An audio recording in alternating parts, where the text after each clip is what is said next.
This channel does not promote any violence, harmful, or illegal activities. All content provided by this channel is meant for an educational and information purpose only.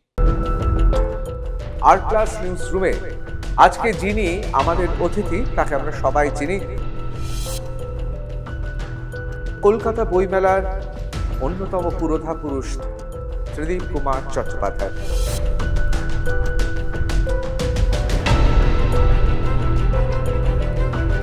আপনি একাধারে যে কোনো political party, যে কোনো মুখ্যমন্ত্রী এলে তাকে বইমেলার পক্ষে নিয়ে নেন, এটার কারিশমাটা কি? কলকাতা বইমেলা যারা চালান তারা মানে সরকারের পৃষ্ঠপোষক নয়, মানে সরকারের প্রো গভর্নমেন্ট নয়। এবার জার্মানি থিম করা হলো কেন? আমরা বলি Frankfurt book fair is the Mecca, মানে বইমেলার মক্কা হচ্ছে ফ্র্যাঙ্কফার্ট। কলকাতা পুস্তক মেলা মানে যেটা রাজ্য সরকারের, সেটাকে আপনারাই বন্ধ করিয়েছেন। হ্যাঁ, অনেকে বলছেন এবার নাকি বইমেলাতে সব প্রকাশকদের পুস্তক পরিচয় দিতে হচ্ছে। কোনো রাজনৈতিক প্রতিহিংসার ব্যাপার নেই। আমাদের কথা হচ্ছে শতপুষ্প বিকশিত। মাও সেতুং বলে গেছেন না? অনেকে বলেন আপনি এবং সুধাংশু বাবু পুরো গিলটাকে হাতের মুঠোয় নিয়েছেন। এখন কি মানুষের তত সময় আছে? এখন কি বঙ্কিমচন্দ্র পড়েন কেউ? কিন্তু যেই মুহূর্তে ইন্টারনেট এসে গেছে সেই মুহূর্তে সেই বিক্রিগুলো গুগল যারা সব বলে দিচ্ছে। বাংলাদেশে বিভিন্ন জায়গায় শুনতে পাচ্ছি, বিশেষ করে সামাজিক মাধ্যমে, তারা বলছে আমরা তো কলকাতা বইমেলায় যেতেই চাইনি।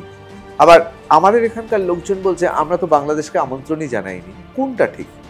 খুব দুর্ভাগ্যজনকভাবে ওদের প্রকাশনার একটা অংশ সারাক্ষণ পাইরেসি বই করেন, নকল জাল বই করেন, এবং ওদের সরকার মানে যিনি এখন নেই, সে হাসিনার সরকারও এদের প্যাট্রোনাইজ করেছে। কিন্তু এটা তো ঠিক যে পৃথিবীর অন্যতম, আমি বলবো একেবারে এই রকম জাত পৃথিবীতে আর কোথাও নেই যেখানে বাবা মা খুব গর্ব অনুভব করে যে তার ছেলেমেয়েরা বাংলাটা ঠিক পড়তে পারে না, বাংলাটা আসেন না। খুব সোজাসুজি তোমায় বলছি ঋতব্রত, মানে 70% মফস্বল সাবাব থেকে আসেন, যারা সত্যি সত্যি বাংলা বইয়ের জন্য লাইন দেন প্রত্যেক বছর। নাহলে আমরা এতদিন টিকে আছি করে বাংলা বই প্রকাশ করে, ভালোভাবেই তো টিকে আছে। সুতরাং বাংলা বই না পড়লে তো এটা হতো না। পরে মেলায় কখনো শ্লীলতাহানির ঘটনাও ঘটেনি? প্রশ্নে আসে না, মলেস্টেশন শ্লীলতাহানি কোনো কিছু ঘটে। এটা তো আমাদের গর্ব, তাহলে বিরাট গর্ব, না সত্যি গর্ব, we are proud of that. চুরিবিদ্যা মহাবিদ্যা যদি না পড়ো ধরা, বইয়ের ক্ষেত্রে তো এটা 100%। তা বিভিন্ন ধরনের বই চোররা তো থাকে, এবং তাদের মধ্যে সবাই যে অর্থাভাবে বই চুরি করছে তা নয়। এরকম তো অনেক মজার ঘটনা থাকে। এখন কি নিয়ম হয়েছে, বই চুরি করে ধরা পড়লে কি হবে? বই চুরি যারা করে না তারা ততটা পড়ুয়া নয় বলে আমার মনে হয়। আমি নিজেও করেছি। Gauri Devi Institute of Medical Sciences and Hospital, GT Road, Rajpath, Durgapur. Best place to study. For contact us, call 7797662222, 9775696237. আমি ঋতব্রত ভট্টাচার্য, শুরু করছি আর প্লাস নিউজ রুম। আর প্লাস নিউজ রুমে আজকে যিনি আমাদের অতিথি তাকে আমরা সবাই চিনি, তার কারণ কলকাতা বইমেলার অন্যতম পুরোধা পুরুষ তিনি। এই মুহূর্তে তিনি বুক সেলার্স অ্যান্ড পাবলিশার গিল্ডের সভাপতি, একাধারে সাহিত্যিক, সম্পাদক, এবং এখন তিনি ডিজিটাল মাধ্যমে অত্যন্ত পরিচিত মুখ, তার কারণ এখন তিনি ইউটিউবারও। আজকে আমাদের সামনে ত্রিদীপ কুমার চট্টোপাধ্যায়। ত্রিদীপ, আপনাকে স্বাগত। নমস্কার।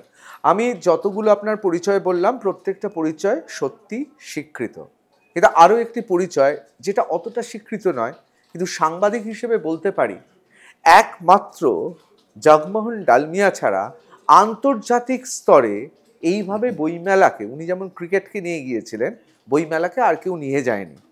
এবং আপনি একাধারে হাতি যেমন লোফালুপি করতো, বিখ্যাত সেই ক্যারেক্টার, কার্টুন ক্যারেক্টার, আপনি একাধারে যে কোনো পলিটিক্যাল পার্টি, যে কোনো মুখ্যমন্ত্রী এলে তাকে বইমেলার পক্ষে নিয়ে নেন। এর সমীকরণটা কি? বুদ্ধদেব ভট্টাচার্যের সময়ও বইমেলা এবং বুদ্ধদেব বাবুর একটা সম্পর্ক ছিল। মমতা বন্দ্যোপাধ্যায়, তিনিও আপনাদের বইমেলার সঙ্গে অঙ্গাঙ্গিভাবে জড়িয়ে। এটার কারিশমাটা কি? মানে অনেক পলিটিশিয়ানও জিজ্ঞেস করে এটা কি রসায়নের কথা বলছো?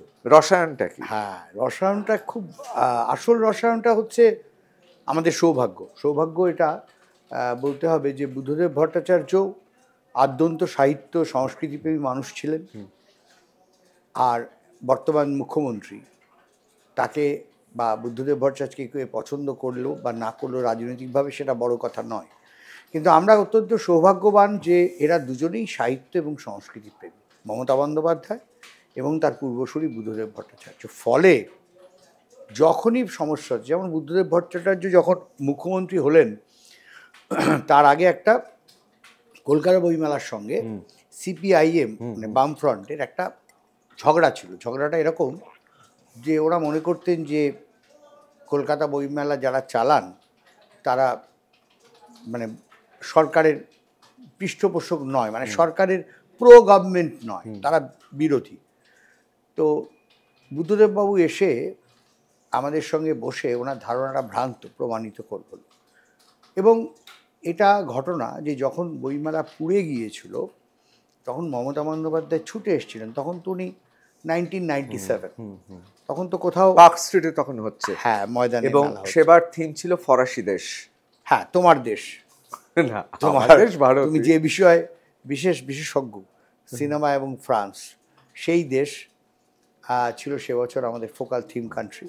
এবং চোখের সামনে বইমেলাটা পুড়ে গেল সরকারি অপদার্থতায়। কিন্তু সেই সময় মমতা বন্দ্যোপাধ্যায় এলেন, এসে আমাদের সঙ্গে দেখা করলেন যেদিন পুড়ে গেল।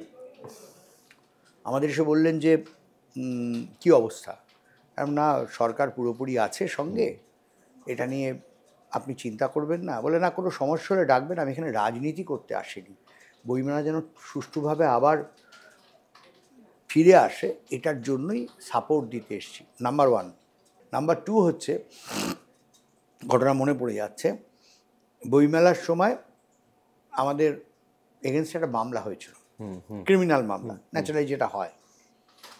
তো তখন বুদ্ধদেব ভট্টাচার্যকে কেউ বুঝিয়েছিল যে ওরা 1 টাকা করে দিয়ে দিক, দিয়ে ওরা বেল নিয়ে বেরিয়ে আসবে। তখন আমাদের অত্যন্ত শুভানুদ্ধে একজন বললেন, 1 টাকা দাও আর 1 পয়সা দাও, যেই মুহূর্তে তুমি টাকা দেবে সেই মুহূর্তে তুমি দোষী প্রমাণিত হবে, এবং তারপরে ভবিষ্যতে কী হবে কেউ জানে না, আজকে সরকার আছে বলে তোমরা ঘুরে বেড়াবে। সেই সময়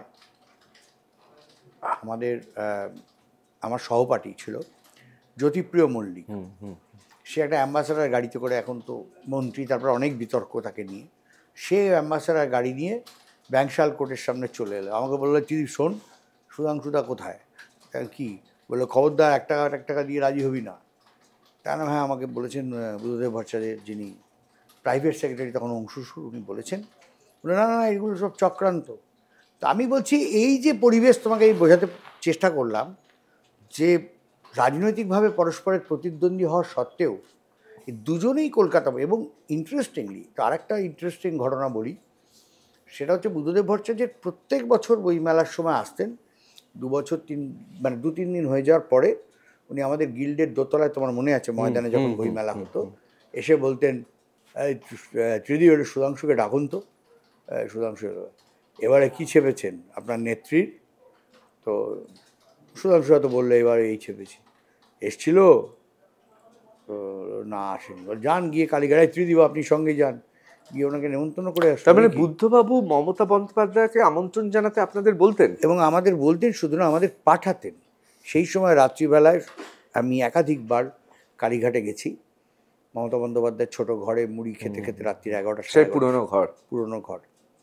তো সেই সময় কিন্তু, এবং যেদিন মমতা বন্দ্যোপাধ্যায় আসবেন সেটা বুদ্ধবাবুকে জানালে বুদ্ধবাবু সেদিন দেরি করে আসতেন, যাতে মানে বিরাট ভিড় টির হয়ে হই হই না হতো। মমতা বন্দ্যোপাধ্যায় তো তখনই সাংঘাতিক পপুলার, এবং মানে যেদিন মাঠে আসতেন সব চারিদিকে এবারে ছত্রভঙ্গ হয়ে যেত। তো বুদ্ধবাবু তাই, তো দুজনেই জননেতা ছিলেন, জননেত্রী ছিলেন, নেত্রী। আপনার কাছে 2টো ঘটনা আমার দারুণ লাগলো। এক, যে বালুদা অর্থাৎ জ্যোতিপ্রিয় মল্লিক, তিনি আমার সহপাঠী ছিল, আপনার সহপাঠী ছিল, এবং বাম আমলে লড়াই করে আপনাদের যাতে কোনোভাবে জামিন না নিতে হয় লড়াই লড়লো। কিন্তু সেটা সে উকিল হিসেবে আমাকে পরামর্শ দিয়ে গেল, উকিল হিসেবে লড়াই, তুই কিন্তু সিপিএম এর ষড়যন্ত্রে যাস না। কিন্তু কি আশ্চর্য লাগছে যে কালের কি বিচার, তৃণমূল ক্ষমতায় আছে সেই সময় সেই জ্যোতিপ্রিয় মল্লিককে জেলে যেতে হলো। যাই হোক, তিনি এখন জেল থেকে বেরিয়ে এসেছেন, বিচারাধীন বিষয়, এর থেকে বেশি বলবো না। কিন্তু কি অদ্ভুত লাগলো, আর এটাও খুব অদ্ভুত লাগলো, স্বয়ং বুদ্ধদেব ভট্টাচার্য মমতা বন্দ্যোপাধ্যায়ের কি বই বেরিয়েছে সুধাংশুদার কাছ থেকে খোঁজ নিচ্ছে, এবং খোঁজ নিয়ে সুধাংশুদা এবং আপনাকে বলছেন যে যান মমতা বন্দ্যোপাধ্যায়কে আগে সম্মান জানিয়ে এবং নিমন্ত্রণ করে আসুন। এই কথাটা বলতেন সম্মান জানিয়ে। একদম, এটা আপনাদের দায়িত্ব যাতে উনি আসেন। তো খোঁজ নিতেন প্রত্যেকবার। মমতা বন্দ্যোপাধ্যায় একদিন করে আসতেন। 2009 আসার পরে 2010-এ যখন আমরা বলতে গেলাম, উনি বলে না এবার আর যাবো না, সামনের বারে তো আর আমরাই করব। কিন্তু সামনের বার তার সময়ই হলো। তিনি কখনো বুদ্ধদেব ভট্টাচার্যকে আমন্ত্রণের কথা বলেছেন? একদম। বইমেলা শুরুর আগে আমার পরিষ্কার মনে আছে, মমতা বন্দ্যোপাধ্যায় হোয়াটসঅ্যাপ করলেন যে আপনারা যান। তার আগে অনেকে অনেক রকম কথা বলছে যে বুদ্ধদেব ভট্টাচার্যকে নেমন্তন্ন করলে উনি রেগে যাবেন, এ করবেন। আরে রাত্রিবেলায় বইমেলা শুরুর আগের দিন রাত্রিবেলায় মমতা বন্দ্যোপাধ্যায় দিদির একটা হোয়াটসঅ্যাপ এলো যে আমার কাছে আর সুধাংশুর কাছে সেম হোয়াটসঅ্যাপ, যে আপনারা ফরমার চিফ মিনিস্টারকে কিন্তু নেমন্তন্ন করতে ভুলবেন না। এই সৌজন্যটা এটা বাংলায় আছে। এবং আমরা পরের দিন সকালে গেলাম। দুর্ভাগ্যজনকভাবে বুদ্ধদেব ভট্টাচার্য আসেননি, উদ্বোধনে হয়তো তার মানসিকভাবে সেই অবস্থা ছিল না, কিন্তু আমরা নেমন্তন্ন করেছিলাম। বাহ, এটা শুনে সত্যি ভালো লাগলো যে এত কিছুর মধ্যে রাজনৈতিক সৌজন্যতা ছিল। আমি এবার একটু অন্য প্রশ্নে চলে আসছি। কলকাতা, মানে আপনি খুব ছোট বয়সে, অনেকে বলেন প্যাঁচ কষে, কলকাতা পুস্তক মেলা, মানে যেটা রাজ্য সরকারের, সেটাকে আপনারাই বন্ধ করিয়েছেন। হ্যাঁ, এটা কি উচিত ছিল? দুটো বইমেলা হলে ক্ষতি কি হতো? খুব অন্যায় হতো। আমি রাজ্য সরকারের বইমেলার সঙ্গে যুক্ত ছিলাম। ওটার নাম ছিল পশ্চিমবঙ্গ গ্রন্থ মেলা। ওটা 1980 সাল থেকে শুরু হয় এবং ওটাকে ভেবে নেন যে এটা হচ্ছে প্রতিদ্বন্দ্বী মেলা। কিন্তু আমি ওই বইমেলার সঙ্গে যুক্ত ছিলাম, তখন আমি গিল্ডের সঙ্গে যুক্ত নয়। এবং আমি দেখলাম যে সরকারের প্রচুর টাকা শুধু খরচা হয়। সেই টাকাটা যদি কলকাতা বইমেলার পেছনে ইনফ্রাস্ট্রাকচারাল কলকাতা বইমেলাকে হেল্প করেন, তাহলে এই শহরে একটি বইমেলা হোক, এবং যেটা 1983 সালে কলকাতা বইমেলা আন্তর্জাতিক তকমা হলো। আমি 1989 সালে আমি কলকাতা বইমেলার সদস্য হলাম। তার আগে আমি সদস্য ছিলাম না। 1989 সালে কলকাতা বইমেলার সদস্য আমি হলাম। 1991-তে সুধাংশু সদস্য হলো। আমরা অনেক পরবর্তীকালে সদস্য হয়েছি। তার আগে আমরা দুজনেই ওই রাজ্য সরকারের মেলায় ছিলাম। তারপরে ওইখানে থেকেই একদিন আমি বুদ্ধদেব ভট্টাচার্যকে বললাম যে এখানে কেন দাদা দুটো মেলা করেন? না, ওরা কলকাতা বই মেলা আমাদের বিরোধী। কেন, আমিও তো মেম্বার হয়েছি। বিরোধী টিরোধী কিছুই না, এরা সবাই ব্যবসাদার লোক, না খুব না কুচু। যাই হোক, সে অন্য একটা গল্প। তারপরে আমি ক্যাটালিস্টের কাজ করেছিলাম। তৎকালীন যারা কলকাতা বইমেলার স্টলওয়ার্ডস, লম্বা সমস্ত মানুষ, দেবজ্যোতি দত্ত, কল্যাণ শাহ, সুপ্রিয় সরকার, MC সরকার, দেবজ্যোতি দত্ত মানে শিশু সাহিত্য সংখ্যা, তুমি চেনো, আনন্দ পাবলিশার্সের বাদল বসু, এদের নিয়ে একটা মিটিং আমি অর্গানাইজ করেছিলাম বুদ্ধদেব ভট্টাচার্যের সঙ্গে। তখন বুদ্ধদেব ভট্টাচার্য হচ্ছেন তথ্য সংস্কৃতি মন্ত্রী। 1994 তথ্য সংস্কৃতি মন্ত্রী, প্র্যাকটিক্যালি ডিফ্যাক্টো চিফ মিনিস্টার, মানে উপমুখ্যমন্ত্রী পাননি, কিন্তু second man in the ministry. তো বুদ্ধদেব ভট্টাচার্যের সঙ্গে গেলাম। তো বুদ্ধবাবু বললেন যে আপনারা আমাদের ভুল বুঝছেন, আমরাও তো খারাপ লোক নই। ওই মিটিংটা আমার মনে আছে। তার উত্তরে বাদলবাবু বললেন সেটা তো আপনার কথাতেও সেটা প্রযোজ্য, বাদলদার নিজস্ব ভঙ্গিতে, যে আপনারাও তো আমাদেরকে শত্রু মনে করতেন কলকাতা বইমেলাকে।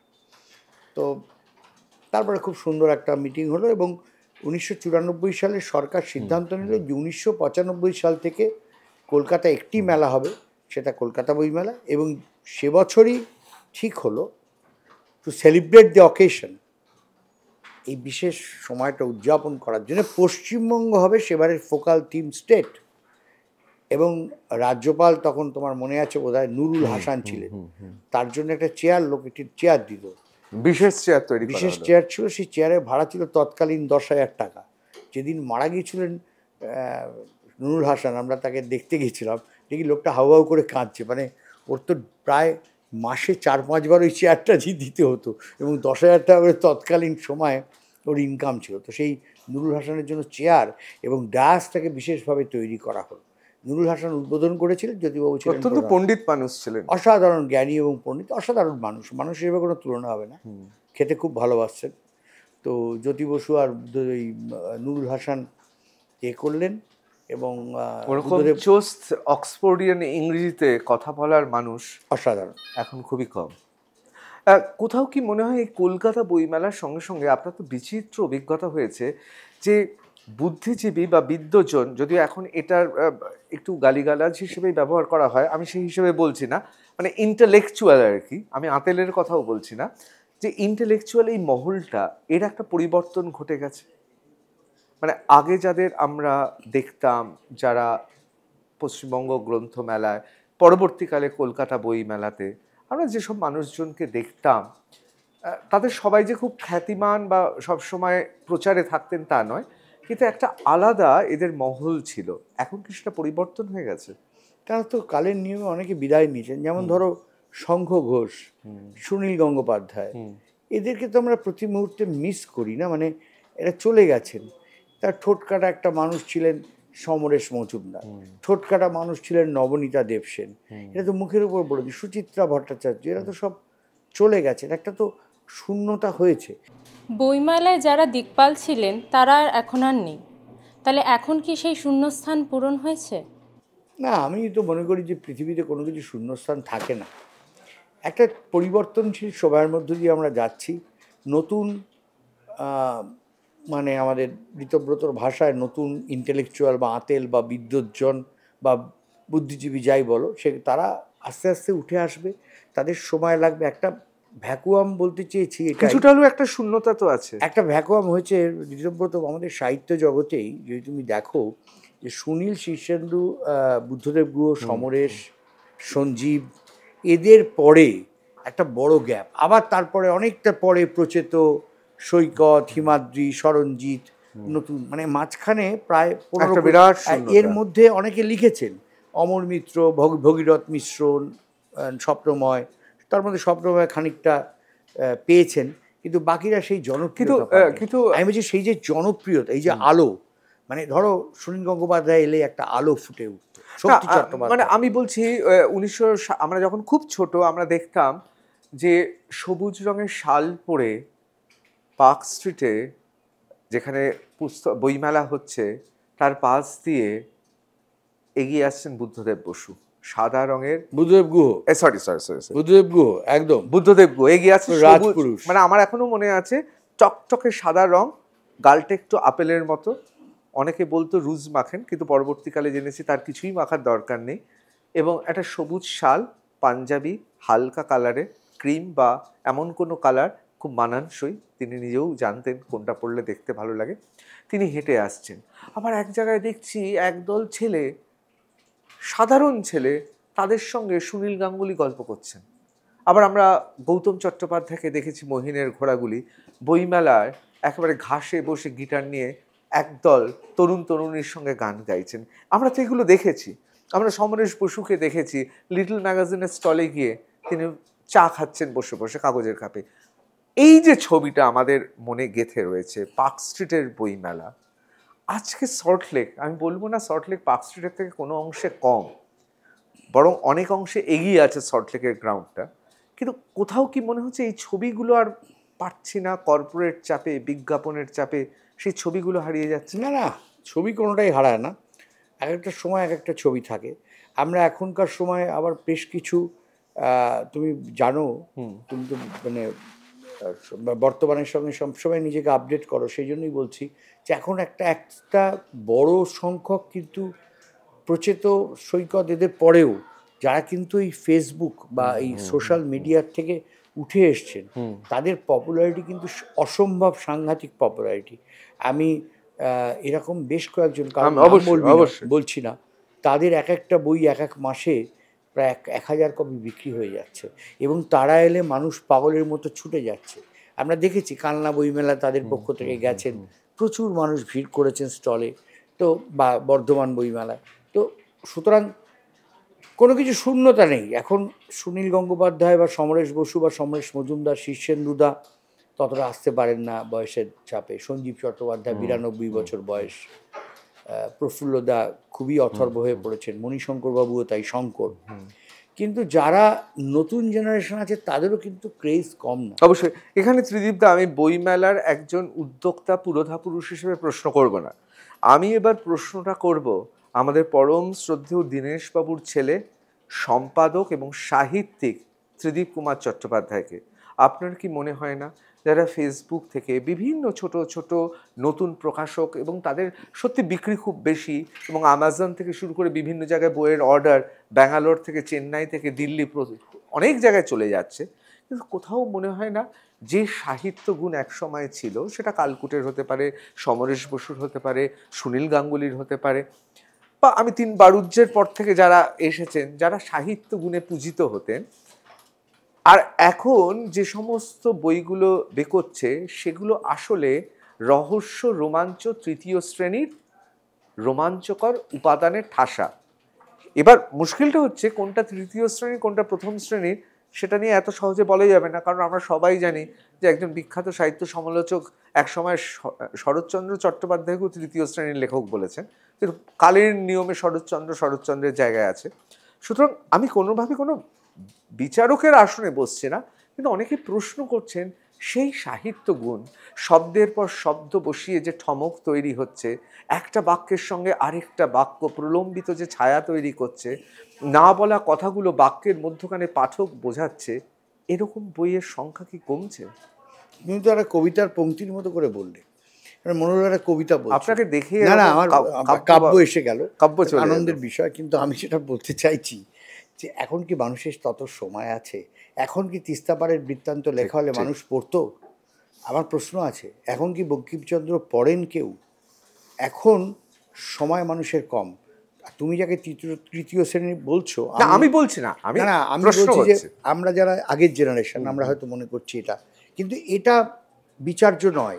দেখো কালের নিয়মে যখন রবীন্দ্রনাথের, আমি অন্য একটা প্রসঙ্গ বলছি, রবীন্দ্রনাথের যখন কপিরাইট চলে গেল তখন সবাই বলল রবীন্দ্রসঙ্গীত চলে যাবে, এখন তো গিটার বাজিয়ে গান করবে রবীন্দ্রনাথের পবিত্রতা চলে যাবে রবীন্দ্রসঙ্গীতে।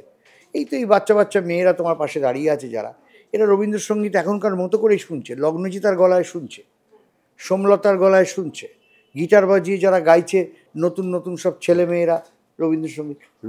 কীভাবে টিকে থাকবে সাহিত্য, কোন আঙ্গিকে টিকে থাকবে, সেটা মহাকাল বিচার করবে। অবশ্যই তুমি আমি কেউ নয়। অবশ্যই এটাও তো মানবেন, আপনি তো আমার থেকে ভালো জানেন, অচিন্ত কুমার সেনগুপ্তের বই আগে বৈঠকখানায় বাধাই হতে যেত, সেখান থেকে প্রেসিডেন্সি বা কলকাতা বিশ্ববিদ্যালয়ের ছাত্রছাত্রীরা গিয়ে কিনে নিয়ে আসতেন, বাধাই করার দরকার নেই, সেলাই করেই দিয়ে দাও, পুরো দাম দিয়ে দিচ্ছি।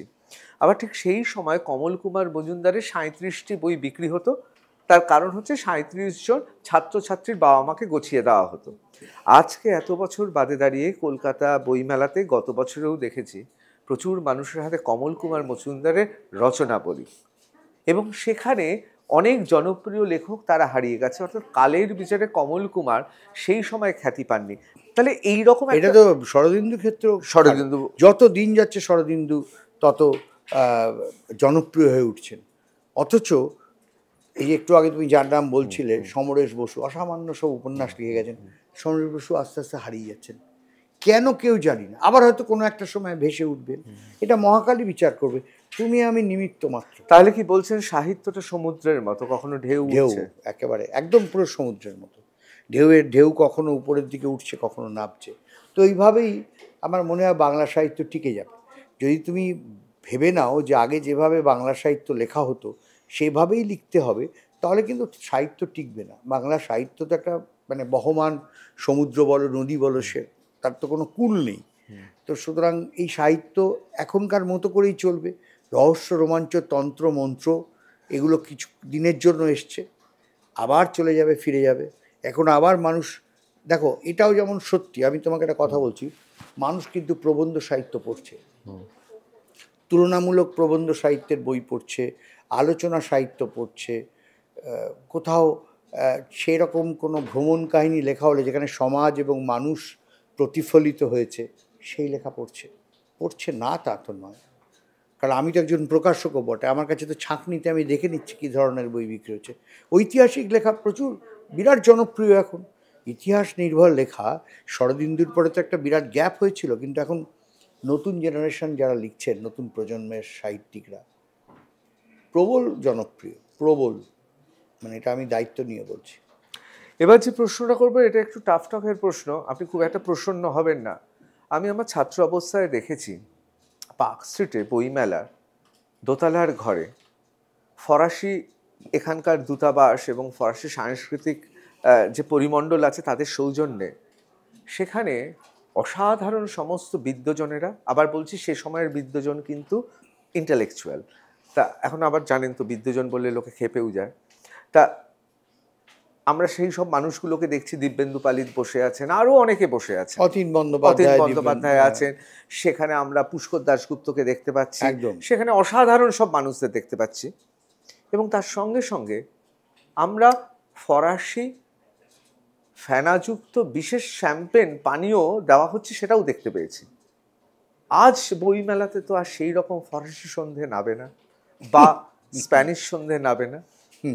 মানে আপনার কি বয়স বাড়লো বলে এই সমস্ত বন্ধ করে দিয়েছেন? না, বিষয়টা দেখো, তখন একটা অন্যরকম পরিবেশ পরিস্থিতি ছিল।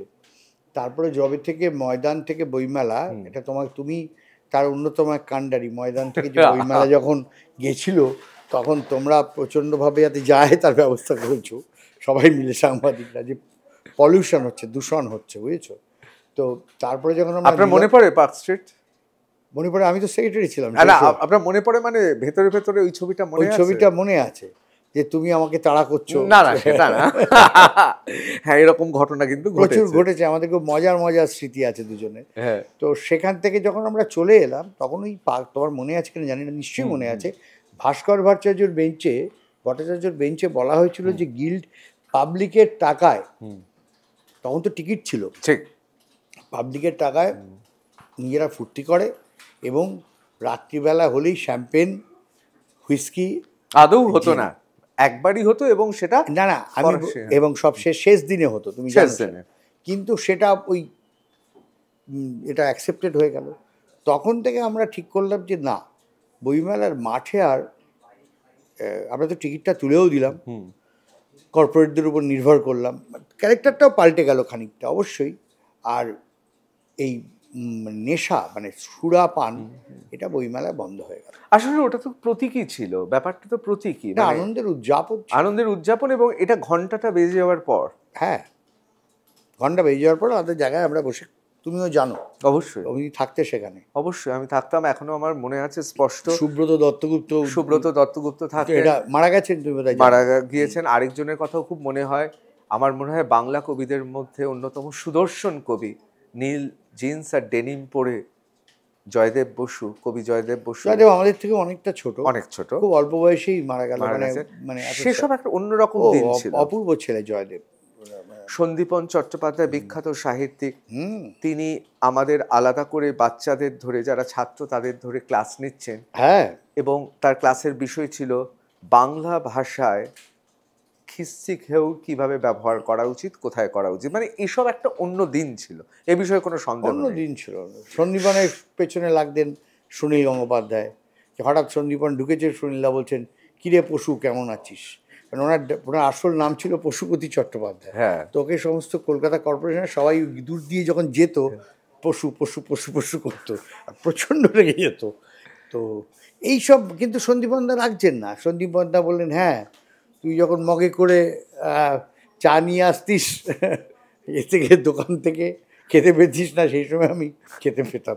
এই রকম আমি বলছি যে এই যে মানে লেখকদের মধ্যে পারস্পরিক সম্পর্ক, শুধু তাই নয়, নতুন প্রজন্মের লেখকদের উৎসাহিত করা। এই সিনিয়র লেখকরা, সুনীলদাকে তো আমি নিজের চোখে দেখেছি, অশ্রাব্য কুশ্রাব্য কবিতা ঘন্টার পর ঘন্টা শুনে যাচ্ছেন, যে ওদেরকে উৎসাহ দেওয়ার জন্য। এখন যেমন কবিদের মধ্যে বিভিন্ন উপদল আছে, বিভিন্ন চক্রান্ত আছে, ষড়যন্ত্র আছে, তখনও কি ছিল? সামান্য, কিন্তু তেমন ছিল না। শঙ্কদার কাছে একদল কবি যেতেন, একদল কবি সুনীলদার বাড়িতে, দুজনেই রোববারে, কিন্তু কেউ কারোর নিন্দা সহ্য করতে পারত। দুজনের মধ্যে বেস্ট অফ রিলেশনস ছিল শঙ্কদা এবং সুনীলদার মধ্যে। এবং সেখানে অজাত শত্রু অরুণ মিত্রের মতো ব্যক্তিত্বও ছিলেন, যার কোনো শত্রু দেখিনি। অপূর্ব মানুষ, তুলনাই হবে না। কোথাও কি আপনার মনে হয়, এই প্রশ্নটা আমি অনেককেই করেছি, আমি আপনাকেও করছি, কোথাও কি মনে হয় বামপন্থী কবিদের থেকে তৃণমূলপন্থী কবিদের অবস্থা ভালো? ভালো বলতে মানে মাসোহারা এবং অন্যান্য বিষয়গুলো নিয়ে? হ্যাঁ, আমি কোনো মন্তব্য করবো না। এই ব্যাপারে মন্তব্য করবেন না। আচ্ছা, আমি এবার অন্য ব্যাপারে চলে আসছি। এই যে কোন বলটা খেলবেন, কোন বলটা খেলবেন না, এই যে আপনার এই যে চিন্তা ভাবনা, এই যে আপনার একটা রাজনীতি মনস্ক, কিন্তু কোনোদিনই সেই হিসেবে ভোটে দাঁড়ালেন না, খারাপ লাগে না? আনন্দ পাই যে ভোটে দাঁড়াতে হয়নি বলে। যারা একসময় সত্যিকারের, আপনি যাদের কথা বলছিলেন, স্টলওয়ার্ড, লম্বা ব্যক্তিত্ব, তারা আজও তাদের সংস্থাগুলো তো বইমেলাতে রয়েছে আমাদের, কিন্তু কোথাও কি ভেতরে একটা আপনাদের ঈর্ষা বা ঈর্ষার প্রতিফলন পান? মানে আপনাদের ঈর্ষা করছে? না, মানে তারা কিন্তু বয়সের ভারে দৌড়ে অনেক পিছিয়ে গেছেন। আমাদেরই অনেক বয়স, তারা যাদের কথা বলছি তাদের আপনার বয়স না, আপনি সোমলতা আর লগ্নজিতার গান শোনেন, আপনি একদম মানে মনের বয়স কিন্তু আমার 16তেই রয়েছে, তুমি বলতে পারো।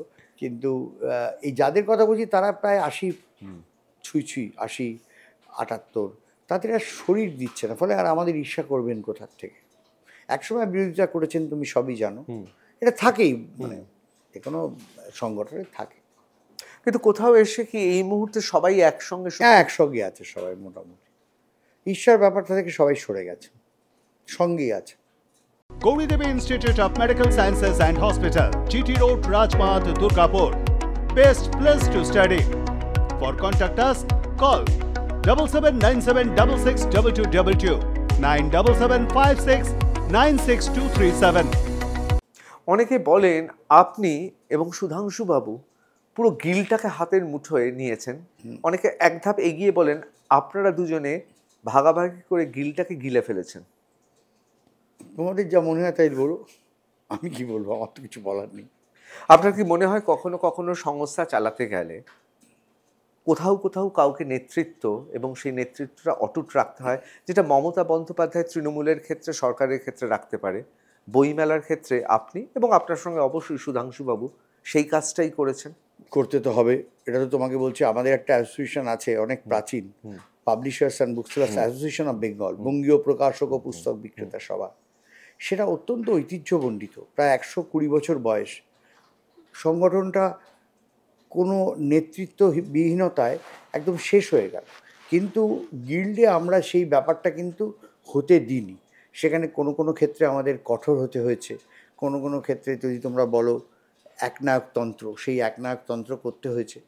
আমরা ফ্যাসিস্ট নই, কিন্তু কোনো কোনো সময় নেতৃত্ব দিতে হলে তো কোনো কোনো সময় তোমাকে ডিকটেট করতে হবে, তোমাকে এটাকে ইমপ্লিমেন্ট করতে হবে যে তুমি এবারে কী কাজ করবে, এরপর ডিসিশনটা কী। তুমি যদি মানে সিদ্ধান্তহীনতায় ভোগো তাহলে তো সংগঠন চলবে না। বিশেষ করে বই মেলা যখন তখন যা কিছু ঘটছে, যে কেউ কারোর নামে মামলা করছে, এবার মামলা করলে তার সিদ্ধান্ত কী হবে, সঙ্গে সঙ্গে কি আমি তার ঠিকঠাক মানে উকিল দেব না, আমি ওর অপেক্ষা করব যে একটা এক্সিকিউটিভ মিটিং ডাকার ততদিনে মামলাতে হেরে গেল।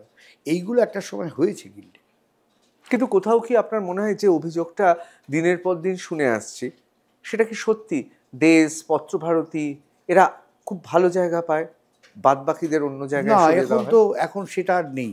সেটা নেই, এই জন্য আমরা এই লটারি সিস্টেমটা তুলে দিয়ে মানে আমাদের যে মেম্বার্স ক্যাটেগরিতে, তাতে মোটামুটি যে যেখানে থাকে সেটা অ্যাকসেপ্ট করে নিয়েছে, ফলে ওইটা বলার আর কোনো জায়গা নেই।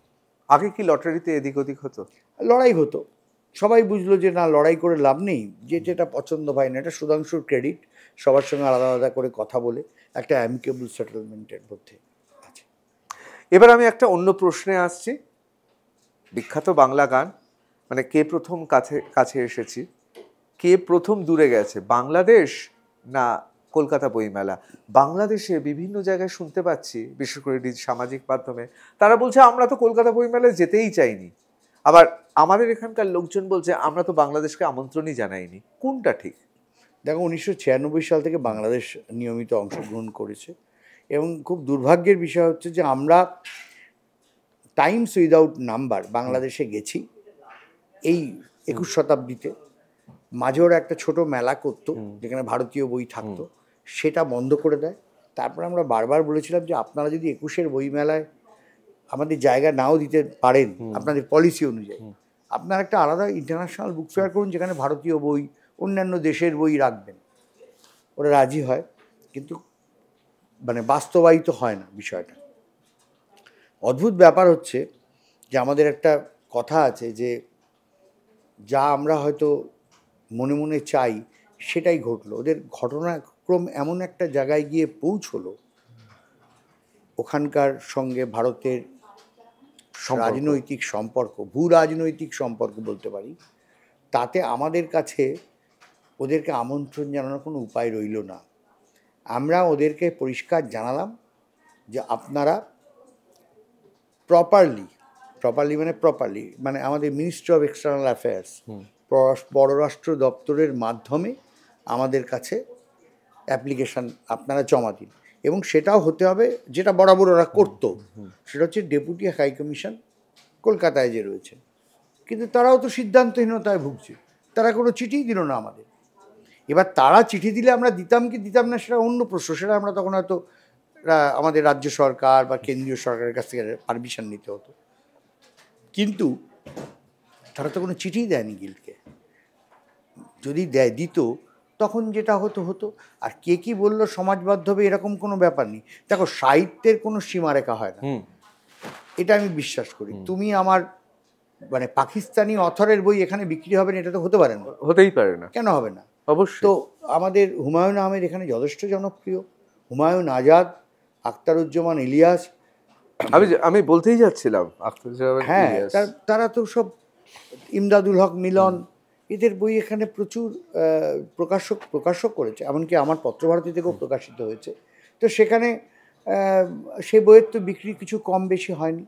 অনেকে বলে বাংলাদেশের সেই সমস্ত বিদ্বজনেরা, আবার বলে দিচ্ছি বিদ্বজন মানে এখানে ইন্টেলেকচুয়াল বিদ্বজনেরা, আর পশ্চিমবাংলার অনেক বিদ্বজনেরা সত্যি গোটা বিষয়টায় তাদের বোধহয় অন্তরাত্মা কাঁদছে। কি ব্যাপারে? এই যে দুটো দেশের মধ্যে হয়ে গেল, কারণ সংস্কৃতির তো কোনো সীমানা নেই না, সে তো কাঁদছে, আমরাও বিষণ্ণ হয়ে আছি, এটা তোমাকে বলছি। যে বাংলাদেশ থাকা মানে বাংলাদেশের সাহিত্য এখানে আসতো, এখানকার পাঠক বাংলাদেশের সাহিত্যের স্বাদ পেতেন। রাজনীতিটা সরিয়ে দাও, বাংলাদেশের প্রকাশনা এমন কিছু বিশেষ ধরনের কাজ করে, যেমন ধরো হাজার বছরের বাংলা ও বাঙালি, এই যে একটা কাজ করেছে কয়েকটা ভলিউম, সেই চর্যাপদ থেকে কিভাবে বাংলা ভাষা এগিয়েছে, তাছাড়া ভাষা তাত্ত্বিক বিশ্লেষণ বাংলা ভাষা। এবার তোমার আরেকটা মারাত্মক কাজ, ওরা সাংঘাতিক কাজ করে, যেটা আমাদের এখানে হয়নি, আঞ্চলিক ভাষার অভিধান। ময়মনসিংহের ভাষা, খুলনার ভাষা, চট্টগ্রাম, আমাদের এখানে যেমন পুরুলিয়ার ভাষা, বাঁকুড়ার ভাষা, উত্তরবঙ্গ আলিপুরদুয়ার, মানে আমাদের আলিপুরদুয়ার জলপাইগুড়ির ভাষা আলাদা। তো সেই ভাষাগুলোর যে বৈচিত্র্য, বাংলা সবাই, সেগুলোর জন্য আলাদা অভিধান করা উচিত। সেটা কিন্তু আমাদের এখানে হয়নি। ওরা এরকম প্রচুর কাজ করেছে, সেই কাজগুলো এবারে এখানকার বাঙালি পাবেন না। কোথাও কি মনে হয় বাংলাদেশের প্রকাশকরা বা বাংলাদেশে যারা রয়েছেন তারা এপার প্রান্তের অর্থাৎ ভারতীয় বাংলা সাহিত্য প্রকাশনাকে ভয় পায়? তা না হলে তারা আমাদের জায়গা দিতেন না কেন? অবশ্যই ভয় পান শুধু নয়, যেটা খুব দুর্ভাগ্যজনকভাবে ওদের প্রকাশনার একটা অংশ সারাক্ষণ পাইরেসি বই করেন, নকল জাল বই করেন, এবং ওদের সরকার, মানে যিনি এখন নেই, সে হাসিনার সরকারও এদের প্যাট্রোনাইজ করেছে। আমরা যখন গিয়ে বারবার বলেছি যে দেখুন, এই আমাদের বইগুলোকে as it is cover to cover এরা ছেপে দিচ্ছে, দিয়ে ওপেনলি বিক্রি করছে স্টলে, কোনো ব্যাপার নেই, সরকার তাদের মদত দিয়েছে।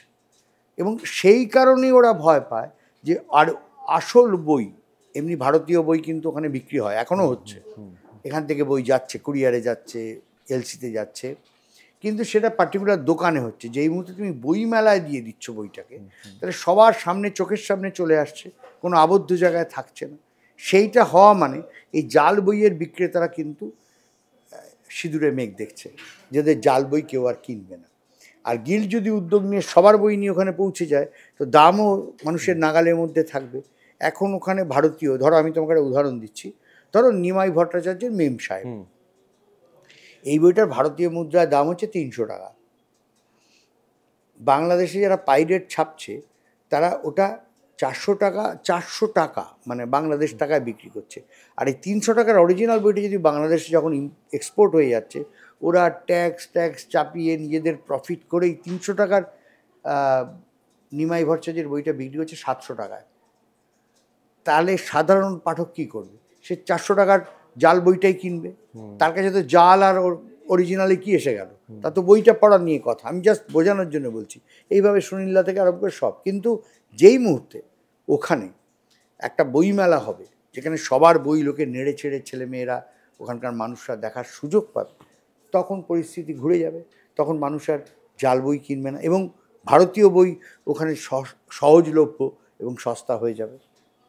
তার মানে আপনি বলছেন ওখানে সরকারের পৃষ্ঠপোষকতায় জাল বই, সরকারের পৃষ্ঠপোষকতায়, পূর্বতন সরকারের পৃষ্ঠপোষকতায় শুধু না, পূর্বতন সরকারের সহযোগী প্রকাশকরাও কিন্তু এই জাল বই ব্যবসার সঙ্গে কোনো না কোনোভাবে যুক্ত ছিল। যোগুমামা ডিটেকটিভ যে সিরিজটি আপনারই লেখা এবং আপনারই সম্পাদনা করা, সেক্ষেত্রে এই সিরিজটির অন্তরালে তাহলে কে? যোগুমামা তো একজন বিজ্ঞানী। যোগুমামার সঙ্গে একজন অ্যাসিস্ট্যান্ট আছেন, এবং যেই সমস্ত রহস্যগুলো সাধারণভাবে মানুষের ভাবনার বাইরে, সেই ধরনের রহস্যগুলো যোগুমামা করেন, মানে রহস্য ভেদ করেন। তো যোগুমামা চরিত্রটার পেছনে একটা ইতিহাস আছে। সেটা হচ্ছে যে হয়তো আমার মনে কোনো সময় সুপ্ত বাসনা ছিল, আমি যেহেতু সায়েন্স নিয়ে পড়াশোনা করেছি, যে আমি একটা বিজ্ঞানী হব। সেটা হতে পারিনি, সেই জন্য যোগুমামার লেখার মধ্য দিয়ে তার স্ফুরণ হয়তো ঘটেছে। তো আমারই লেখা, সম্পাদনা না, পুরোটাই আমার লেখা। 5টি খণ্ড প্রকাশিত হয়েছে, যথেষ্ট মানুষ গ্রহণও করে, ছেলেমেয়েরা, তোমাদের বয়সী ছেলেমেয়েরা গ্রহণও করে।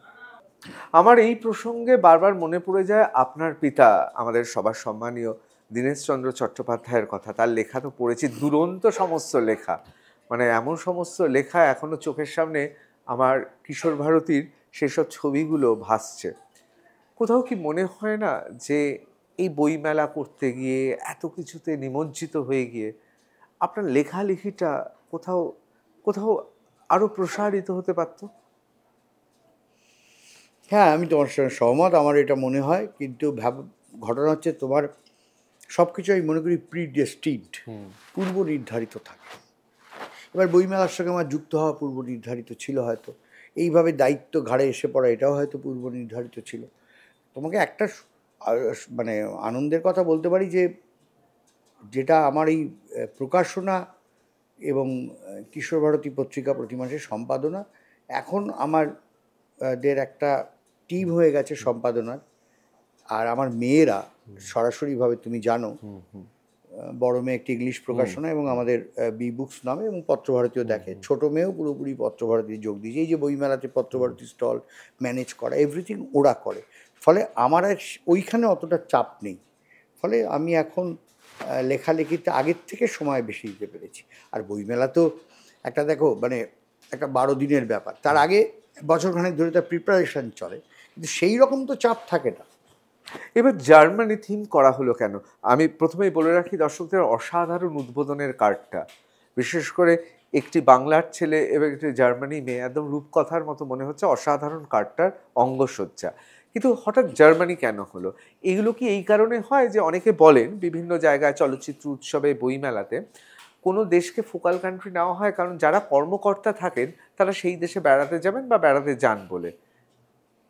জার্মানির ক্ষেত্রে এটা সত্যি নয়। আচ্ছা, প্রথম কথা হচ্ছে, স্পেন হয়েছিল 2023-এ দ্বিতীয়বার, তখন আমরা স্পেনে যাইনি। তারপরে আমরা আমাদের মাননীয় মুখ্যমন্ত্রীর সঙ্গে গেছিলাম। আর আমি স্পেনে গেছিলাম 2005 সালে, যখন 2006 প্রথম স্পেন মানে ময়দানে হয়েছিল, সে বছর। আমি যেটা তোমাকে বোঝাতে চাইছি, যে জার্মানি পেছনে আমরা পড়েছিলাম। এর পেছনে একটা কারণ হচ্ছে, 1976 সালে কলকাতা বইমেলা শুরু হয়, 1975 সালে গিল্ড তৈরি হয়, এবং 1974-এ গিল্ডের একটা বিশাল ডেলিগেশন, তখনও গিল্ড হয়নি, young generation publishers, they went to Frankfurt book fair, এবং ফ্র্যাঙ্কফুর্ট বুক ফেয়ার দেখে তাদের চোখ খুলে যায়। তারা মনে করে যে ফ্র্যাঙ্কফুর্টের আদলে কলকাতা একটি বইমেলা হওয়া উচিত। তারপরে 1 বছর লেগে যায়, 1975 সালে তারা আবার যান, ওখানে আমাদের পূর্বসূরীরা তাদের এবং মধ্যে ফ্র্যাঙ্কফুর্ট বইমেলা তো গোটা পৃথিবীর অন্যতম। না না আমরা বলি Frankfurt book fair is the Mecca, মানে বই মেলার ঠিক, মক্কা হচ্ছে ঠিক, ফ্র্যাঙ্কফার্ট। ঠিক। 1949 সালে তো শুরু হয়েছিল। তো ফ্র্যাঙ্কফার্ট বুক ফেয়ারে ওরা যান 1975। 1976-এর 5ই মার্চ কলকাতা বইমেলা মাত্র 52 জন পাবলিশারকে দিয়ে শুরু হয়েছে। তাহলে এর পেছনে ফ্র্যাঙ্কফুর্ট বুক ফেয়ারের অবদান অস্বীকার করা যাবে না। ফ্র্যাঙ্কফুর্ট বুক ফেয়ার মানে জার্মানি। তারপর থেকে টাইমস উইদাউট নাম্বার গিল্ডের প্রতিনিধি দল ফ্র্যাঙ্কফুর্টে গেছে। এরকম নয় যে জার্মানি ফোকাল থিম কান্ট্রি হয়েছে, বরং তুমি উল্টোটা বলতে পারো। 48 বছর ধরে আমাদের পূর্বসূরি এবং আমরা চেষ্টা করে এসেছি, জার্মানি পার্টিসিপেট করেছে, কিন্তু জার্মানি ফোকাল থিম হিসেবে জার্মানিকে পাওয়া ওরা রাজি হচ্ছে না। ফ্র্যাঙ্কফুর্টে গিয়ে আমি অন্তত 12-10 ফ্র্যাঙ্কফুর্ট গেছি, আমার পূর্বসূরীরা আরও বেশিবার গেছেন, রাজি হচ্ছিল। এই প্রথম 48 বছরে আমরা বলতে পারবো যে আমরা একটা বৃত্ত সম্পূর্ণ করলাম, আমরা আবার শিকড়ের কাছে ফিরে গেলাম। এই ফ্র্যাঙ্কফুর্ট বুক ফেয়ার আদলে কলকাতা বইমেলা শুরু, এই ফ্র্যাঙ্কফুর্ট বুক ফেয়ার আদলে ফোকাল থিম স্টেট, তারপরে ফোকাল থিম কান্ট্রি শুরু, সবটাই ফ্র্যাঙ্কফার্ট বুক ফেয়ারের আদলে। অথচ যেখানেই মেলাটি হচ্ছে ফ্র্যাঙ্কফার্ট বুক মেসের সেই ফ্র্যাঙ্কফার্টে, সেই জার্মানি আমাদের ফোকাল থিম কান্ট্রি হয়। অবশ্যই।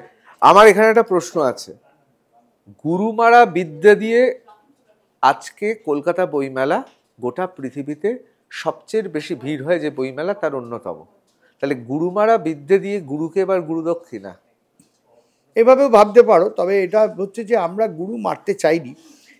ফ্র্যাঙ্কফার্ট বুক ফেয়ার হচ্ছে B2B, ফলে এখনকার যুগে যেখানে বিজনেস, তোমার সঙ্গে আমার ব্যবসা মোবাইলে এমনকি ল্যাপটপে ইজিলি হয়ে যায়, যে তোমার কত বই গুরুত্ব।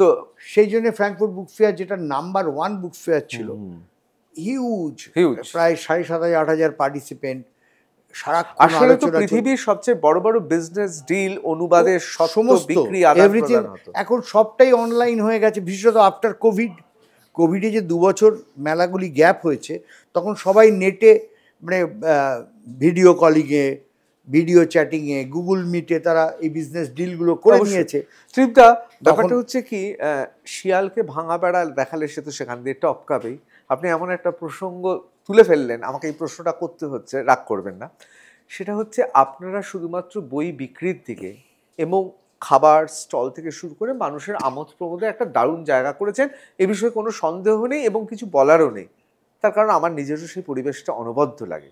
কিন্তু যে অভিযোগটা আছে যে এতগুলো বছর হয়ে গেল, এখনো পর্যন্ত এই যে গ্রন্থের বাংলা বইয়ের অনুবাদ সত্ত্ব বিক্রি অথবা বাংলা বইয়ের ব্যবসা আন্তর্জাতিক মানে নিয়ে যাওয়া, এই বিষয়গুলো কি খামতি থেকে গেল, নাকি এগুলো আমরা শুধু দোষারোপ করছি?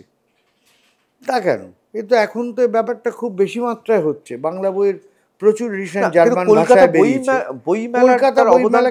কলকাতা বইমেলা B2C, সেখানে কাস্টমাররা ডাইরেক্টলি আসছে, তারা বই কিনছে।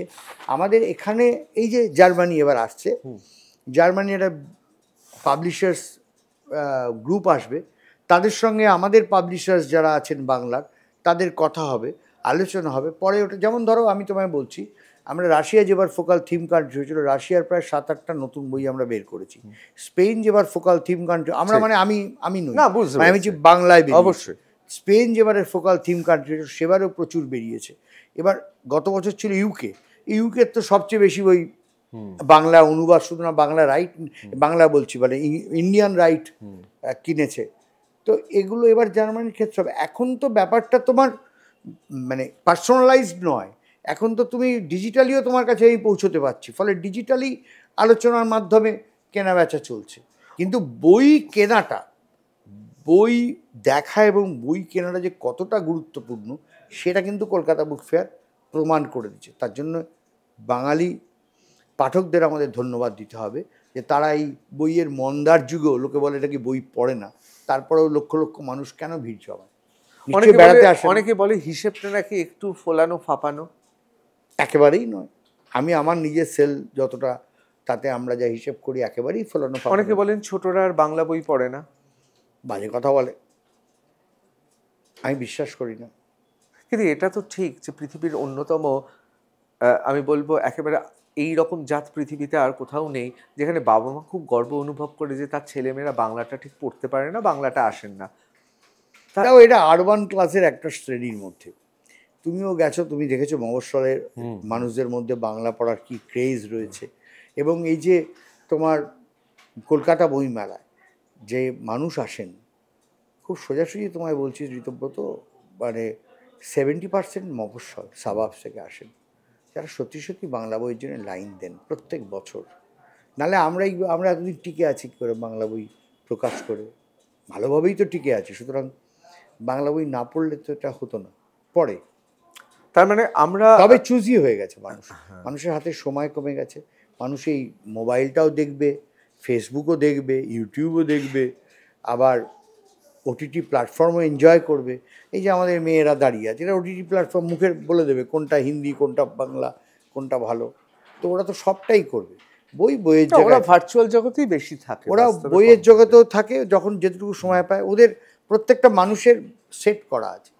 আগে যেরকম আমাদের কাছে, আমাদের ছোটোবেলায় কোনো অপশান ছিল না বই ছাড়া, ওদের কাছে প্রচুর option, and they should avail those. RG Kar কাণ্ডের পর কলকাতা বইমেলাতে ইফটিজিং নিয়ে কি কোনো প্রিকশন নিচ্ছেন?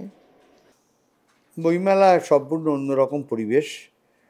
বইমেলায় কোনোদিন কোনো রকম খারাপ ধরনের ঘটনা ঘটেনি। ফলে আমরা, এটা কি সত্যি এত মানুষ আসে? একেবারে সত্যি, 200%। এটা তো তাহলে গর্ব করার ব্যাপার যে মানুষটা, আমার মনে হয় পকেট মার দু চারটা না, সে তো বই চোর, আমি আসছি বই চোর, হ্যাঁ, কিন্তু সেটা বই চুরি আলাদা, ওটা আলাদা। কিন্তু কোনো রকম কোনো মানে ন্যাক্কারজনক ঘটনা আজ পর্যন্ত বইমেলায় ঘটে। মানে এটা তো বোধহয় এটা আশ্চর্য ব্যাপার। এটা আশ্চর্য ব্যাপার, মানে সারা পৃথিবীতে এই ধরনের ঘটনা এটা এত মানুষ, দৃষ্টান্তমূলক। হ্যাঁ, গায়ে গায়ে সমস্ত লক্ষ লক্ষ মানুষ হাঁটছে বইয়ের স্টলের একটা জায়গা থেকে। বইমেলায় কখনো শ্লীলতাহানির ঘটনাও ঘটেনি? প্রশ্নই আসে না, মলেস্টেশন, শ্লীলতাহানি কোনো কিছু ঘটেনি। এটা তো আমাদের গর্ব তাহলে, বিরাট গর্বের বিষয়। না, সত্যি গর্বের বিষয়। We are proud of that, এবং আশা করি যে তোমরা সেটাকে সবসময় ফোকাস করবে, মেনটেন করবে। এটা তো একটা বিস্ফোরক তথ্য দিলেন। আমি তোমায় বলছি যে এরকমও ঘটনা তোমাকে আমার স্মৃতিতে আছে। এরকম সব মেয়েরা, তখন তো মোবাইল ছিল না, তো হারিয়ে গেছে, প্র্যাকটিক্যালি হারিয়ে গেছে, এবং হারিয়ে গিয়ে আইডেন্টি, এবার আমাদের বলছে অ্যানাউন্স করতে, আমরা অ্যানাউন্স করছি। এবার প্রচণ্ড ভিড়, বাড়ির বাবা মা আমাদের ওই স্টলের সামনে দাঁড়িয়ে চিন্তা করছে, গ্রাম বাইরে থেকে এসছেন, 20, 21, 22 বছর মেয়েকে নিয়ে, কোথায় ভিড়ের মধ্যে হারিয়ে গেছেন, ময়দানের কথা বলছি। এবার বাবা মা আতঙ্কিত হচ্ছে যে তুমি যেটা বলছো যে মেয়েকে যদি কেউ ধরে নিয়ে চলে যায়, ইলোপ করে বা শ্লীলতাহানি করে, অন্যরকম কিছু করে। কোনোদিন কিছু ঘটনা ঘটেনি। না, এটা সত্যি শুনে খুব ভালো লাগছে যে আমাদের কলকাতা বইমেলা, কলকাতার গর্ব, এখানে এই ধরনের ঘটনা ঘটে না। আমার মনে হয় যে মানুষগুলো যখন বইমেলায় ঢোকে হয়তো পাল্টে যায়। অবশ্যই, এত বইয়ের গন্ধ, এত বই নিয়ে আলোচনা। শঙ্করদা এই কথাটাই বলেছিলেন যে অনেকে বলে বইমেলা একটা হুজুগ। আমি বলি হুজুগও তো ভালো। এই যে 12-13টা দিন লোকে বইয়ের আবহে ঘুরছে, বইয়ের গন্ধ পাচ্ছে, বইয়ের বিভিন্ন স্টলে যাচ্ছে, এটাই বা কম কি? বই যদি নাও পড়ে, এর থেকে তো ভবিষ্যতের পড়ুয়াও তৈরি হবে। এবার আমি একটু অন্য বিষয়ে চলে আসছি। সে প্রসঙ্গে কথা আমার নিজেরও স্মৃতি আছে, আপনার তো অনেক বেশি, আপনি জানেন। চুরিবিদ্যা মহাবিদ্যা যদি না পড়ো ধরা, বইয়ের ক্ষেত্রে তো এটা 100%। তা বিভিন্ন ধরনের বই চোররা তো থাকে, এবং তাদের মধ্যে সবাই যে অর্থাভাবে বই চুরি করছে তা নয়। এরকম তো অনেক মজার ঘটনা থাকে। এখন কি নিয়ম হয়েছে, বই চুরি করে ধরা পড়লে কি হবে? দেখো, এখন নিয়ম হয়েছে বই চুরি করে ধরা পড়লে সেই বইটা তাকে পুরো দাম দিয়ে কিনতে হবে, এইটা হচ্ছে নিয়ম। আর একটা সময় ছিল যখন ওইদের ধরে ধরে তাদের গিল্ডে নিয়ে আসা হতো, তাদেরকে ওই বইয়ের উপর একটা রচনা লিখতে বলা হতো, বইটা কি নিয়ে। সেই রচনা যদি ও লিখতে পারতো, ওকে বই গিল্ড থেকে পয়সা দিয়ে দেওয়া হতো।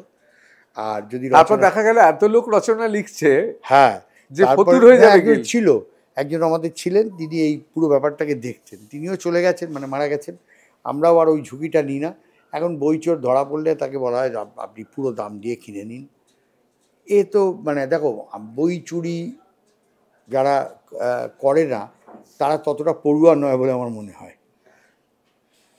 আমি নিজেও করেছি। বা একটু বলুন তাহলে, এটা শুনতেই হবে। না, আমি তখন এমএসসি পড়ি, তখন প্রথম বইমেলা শুরু হয়েছে বোধ হয় 78-79 সাল নাগাদ। আমরা পুরো বালিগঞ্জ বালিগঞ্জ সায়েন্স কলেজ থেকে একটা বড় মেয়েদের ছেলেদের তো সব একসঙ্গে যেতাম, আমরা বটানিতে ছিলাম, তো আমরা মেয়েদেরকে এগিয়ে দিতাম। মেয়েদেরকে তো সার্চ করতে পারবেন না, এবার রিলে সিস্টেমে চুরি করতাম। মানে মেয়েরা একটা নিল, ওকে দিল, ওকে দিল, দিতে দিতে আমাদের কাছে এলো, আমরা বাইরে দাঁড়িয়ে আছি, দিয়ে রিলে সিস্টেমে পালিয়ে যেতাম। কিন্তু এইটা আমি যখন প্রকাশ করলাম আমার খুব কাজে লাগলো। আমাকে আমার বন্ধুরা বললো, কী রে তুই এরকম মগডালে উঠে দাঁড়িয়ে আছিস? আমার মনে আছে পত্রভারতী তখন শুরু হয়েছে 81-82 সাল, মানে জাস্ট আমরা পাশ করার পরের বছর। আমি এরকম একটা টুলে দাঁড়িয়ে থাকতাম। এবার লোকজন যাচ্ছে, আমরা উপর থেকে ড্রোনের মতো দেখতাম যে কেউ চুরি করছে, কেন আমি জানি কীভাবে চুরি করে রিলে সিস্টেম। মানে এটা সেই পুরনো কথা রয়েছে, চোরকে দায়িত্ব দেওয়া হলে সে আর চুরি করতে, আর চোর চোরই সেখানে হয়ে গেল প্রকাশক। আমার দুটো প্রশ্ন আপনার কাছে আছে, যে দুটো প্রশ্ন বইমেলার ক্ষেত্রে খুব গুরুত্বপূর্ণ। আপনি বলছেন বাচ্চাদের বই পড়ার হার এখনো কমেনি, না, গ্রাম বাংলা থেকে কলকাতার বাইরে থেকে যারা রয়েছেন সেই পাঠকের সংখ্যা বাংলা বইয়ের বেশি, এবং আপনি একটা কথা বলেছেন, সে কথাটা বিশদে বলেননি, সেটা হচ্ছে প্রবন্ধ সাহিত্যের গুরুত্ব আস্তে আস্তে বাড়ছে। তাহলে কি বাঙালি এখন আগের তুলনায় অনেক বেশি জ্ঞান পিপাসু এবং সজাগ?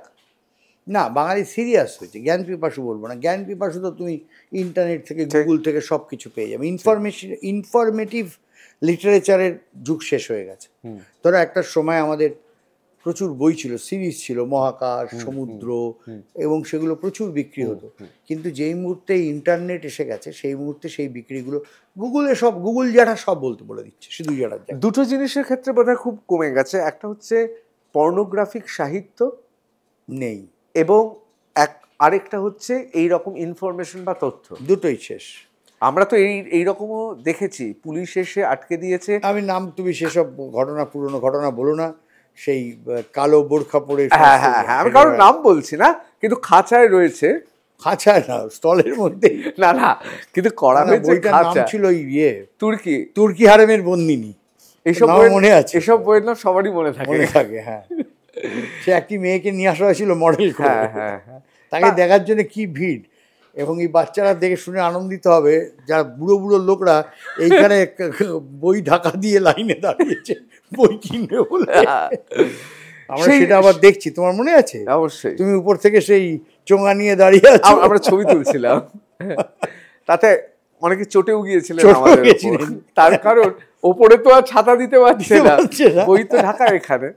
বলছে এই ধরনের ঘটনা কিন্তু এখন বইমেলায় আর হয় না। না, তাহলে কি আমরা ধরেই নেব যে যে ধারাটা ছিল কিছুটা হলেও মানুষ প্রলুব্ধ হতেন, এখন সেটা পুরোপুরি ডিজিটাল মিডিয়ার কল্যাণ সেটা পুরোপুরি সরে গেছে, ডিজিটাল দিকে চলে গেছে, সবটাই ডিজিটালি চলে গেছে। Gauridevi Institute of Medical Sciences and Hospital, GT Road, Rajpath, Durgapur. Best place to study. For contact us, call 7797662222, 9775696237. আমরা দেখলাম প্রতি বছরই এটা একটা বিতর্ক তৈরি হয় যে কিছু কিছু প্রকাশক তারা স্টল পায় না, পরবর্তীকালে পায়। এবছর একটা প্রকাশনা সংস্থার তার একটা অভিযোগ রয়েছে, এবং তাদের যে অরিজিনাল নাম সেই নামটাকে বদলে তাদেরকে স্টল দেওয়া হয়েছে। এর মধ্যে কি কোনো রাজনীতি রয়েছে? একেবারেই নয়। আমরা প্রকাশনা সংস্থাকে দিই, আমাদের একটা স্ক্রুটিনি কমিটি আছে, তারা দেখে নেয় যে সেই প্রকাশনা সংস্থার পাওয়ার যোগ্যতা আছে কিনা। গিল্ড একটা স্বাধীন সংস্থা, গিল্ডকে সাপোর্ট করেন গভর্নমেন্ট, ইনফ্রাস্ট্রাকচার, আদারওয়াইজ সবটাই গিল্ড নিজস্ব। তো গিল্ডের নিজস্ব একটা কমিটি আছে, তারা দেখেন যে ঋতব্রতর যোগ্যতা আছে না আপনার যোগ্যতা আছে। যার বেশি যোগ্যতা সে পাবে, কারণ আমাদের অ্যাপ্লিকেশান প্রায় 1300 অ্যাপ্লিকেশান জমা পড়ে, আমরা দিতে পারি 1000 জনকে, তো বাকি 300 তো রিজেক্টেড হবেই। তো প্রতি বছরই হয় কিছু কিছু প্রকাশক বাদ যান, আবার নতুন কিছু অ্যাড হন। আপনি যেটা উল্লেখ করতে চাইছেন সেটা ঘটনাটা তা নয়। আমরা এই বছর একটা রেজলিউশন নিয়েছিলাম যে আমরা শুধুমাত্র প্রকাশনা সংস্থা বা কোনো পত্রিকা যারা প্রকাশ করেন সেই সংস্থাকে দেব, তার পেছনে রাজনৈতিক সংগঠনকে দেব না। খোলাখুলি বলছি, আমরা জাগো বাংলাকে দিই, আমরা গণশক্তিকে দিই, আমরা কংগ্রেস বার্তাকে দিই, আমরা ভারতীয় জনবার্তাকে দিই, আমরা গণদাবিকে দিই, কিন্তু এরকম মানে সমস্ত প্রত্যেকের পিছনের রাজনৈতিক দলগুলো জানি, কিন্তু যে দলটির কথা আপনি বলছেন দুটি সংস্থা করেছিল, তারা দে ওয়ার অ্যাডামেন্ট যে তারা সংগঠনের নামেই নেবে, কারণ তারা পেয়ে এসেছে। পেয়ে এসে তো কোনো মাপকাঠি হতে পারে না, কারণ আমরা একটা সংগঠন, আমরা একটা রেজলিউশন নিয়ে আমরা একটা স্ট্রিম লাইন করতে চাইছি, সবাই একটা রকমই হোক। কোনো সংগঠনের নামে দিলে আরেকজন বলবে আমিও কালকে সংগঠনের নামে নেব। সুতরাং তারপরে তারা মামলাটিতে এই দুটো দলই, একটি দল নয় দুটি দল, তারা দুটি দলই মামলায় হেরে যায়। হেরে যাওয়ার পরে একজন এসে আমাদেরকে বলেন যে আমরা যেটা আপনাদের কন্ডিশন ছিল, যে আমাদের যে পত্রিকা রেজিস্টার্ড ম্যাগাজিন, যেটা আমাদের সংগঠনের মুখপত্র, সেই মুখপত্র নামে আমরা নিতে রাজি আছি, আর এই হচ্ছে আমাদের মুখপত্র সার্টিফিকেট রেজিস্ট্রেশন। তো ওরা সার্টিফিকেট দেখান, আমরা ওদের স্টল দিয়ে দিই। কোনো রাজনৈতিক প্রতিহিংসার ব্যাপার নেই। আমাদের কথা হচ্ছে শতপুষ্প বিকশিত হোক। মাও সেতুং বলে গেছেন না? আমি একদম শেষের দিকে চলে এসেছি। 2-3টে প্রশ্ন আপনাকে করতেই হবে, কারণ এই প্রশ্নগুলো না করলে আমার মনে হয় কলকাতা বইমেলাকে আমরা জানতে পারবো না। মমতা বন্দ্যোপাধ্যায় নেতৃত্বাধীন তৃণমূল সরকার এবং পূর্বতন বামফ্রন্ট সরকার বুদ্ধদেব ভট্টাচার্য নেতৃত্বাধীন, এদের প্রতি আপনারা কৃতজ্ঞতা জানান, কিন্তু এই সময় দাঁড়িয়ে আপনাদের তো বিরোধীদের ওপর কৃতজ্ঞতা জানানো উচিত। তার কারণ আমরা বামেরা যখন ক্রমশ পিছু হচ্ছে আর তৃণমূল মমতা বন্দ্যোপাধ্যায়ের নেতৃত্বে যখন কাছে আসছে আরও ক্ষমতার, তখন আমরা সেই সময়কার বইমেলার চেহারা দেখেছিলাম এবং সেখানে একটা রাজনৈতিক পরিস্থিতি ছিল। এখন যেহেতু বিরোধীরা কোনোভাবেই সরকারের বিরুদ্ধে সেইভাবে জোর খেলা খেলতে পারছে না, আমি খেলা বলছি কারণ রাজনীতি তো একটা খেলার অঙ্গ বলে মনে করেন এখানকার বিখ্যাত রাজনীতিবিদরা, সেক্ষেত্রে বিরোধীদের প্রতিও তো আপনারা কৃতজ্ঞ, কারণ এরা কলকাতা চলচ্চিত্র উৎসব হোক বা বইমেলা হোক, এরা কোনোভাবেই বিরোধীরা এই ক্ষেত্রটা ব্যবহার করতে পারে না।